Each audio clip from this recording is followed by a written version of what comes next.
Are you ready for Food Wars? Well, before we start, here are a few important reminders. No one is allowed to leave the classroom in the morning unless they have food to put under their sign or change or water that is still in its cases to bring to the class that they want to sabotage. Be careful in the hallways. It can get pretty crowded out there. When the announcement is made that Food Wars is over, everyone must immediately return to class. At that time, no additional food or water should be moved. There will be helpers, teachers, and cameras watching all day. Please do not add or subtract any food after 8 a.m. Different helpers will be coming around all morning, and it will be impossible for them to get an accurate count if the totals change after 8 a.m. Now, it's up to your teacher to decide how they will be handling their food and money. We have helpers in place to sort and count everything. Some teachers may pick a few responsible students to count and sort the money or food as well. Some might use the food and money to teach different math lessons. We have various lessons available online. You can even work on these items at home. They can be found on YouTube at 2016 W.E.S.D. Sunburst Food Wars Math Fun. There are lessons on everything from simple counting and sorting to skip counting by 2s, 5s, and 10s. We have lessons on exchanging values such as 5 nickels for a quarter and using cans to better understand fractions. If your class will be counting their food or money on their own, here are some important reminders about the food. The first thing you should do is sort your items. You'll want to look very closely at every item for box tops and set the items with box tops aside.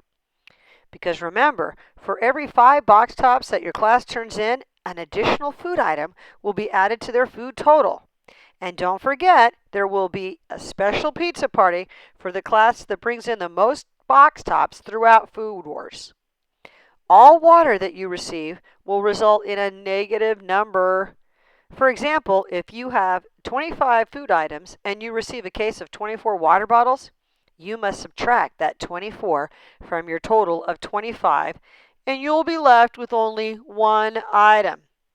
Why, if you had only 20 items on that day that you received the 24 bottle water case, your class would end up with a negative 4.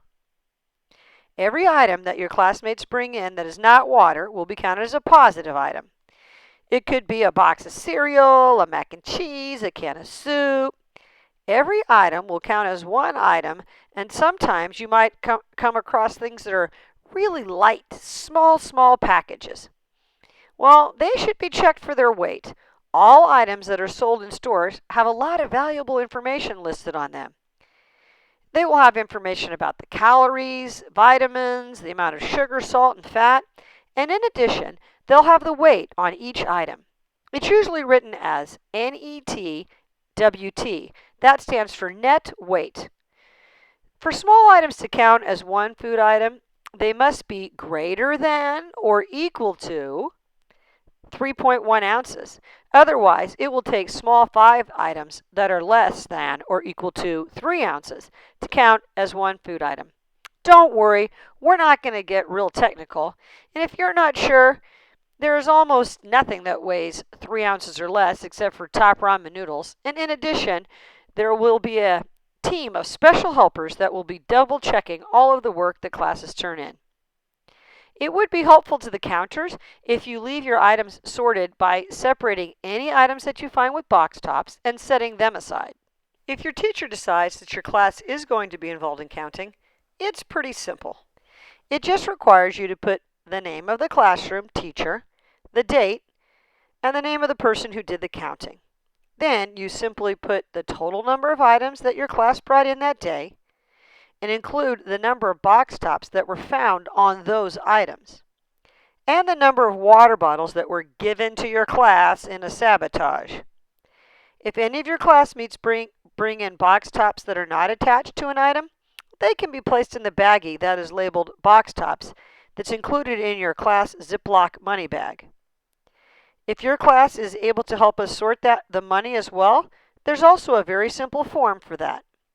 We only need you to list the number of each type of coin that you receive. For example, if you receive 20 nickels, you only need to put the number 20 on the form.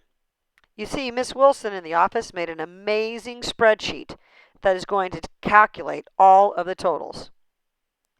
After the spreadsheet calculates all of the totals each day, I will return the money back to your classroom and update your cumulative totals to see who's in the lead to receive the box top party, the class with the most amount of food and bills brought in, better known as the most generous class, and the leading Food Wars champions.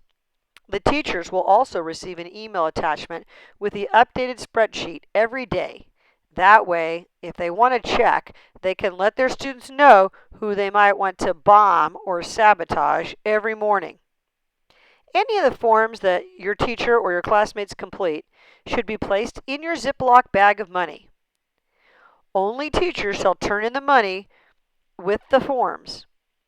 If the teachers do not have time to turn the bags into the office each day, I will come by during my lunch and I'll be happy to collect them. Please feel free to check out our awesome videos on YouTube at 2016 W.E.S.D. Sunburst Food Wars Math Fun. We prepared a lot of great lessons with real life skills. I hope that you're ready to have some fun and, most importantly, help some people in the process. And now, the moment you've all been waiting for. Let the food and coin wars begin!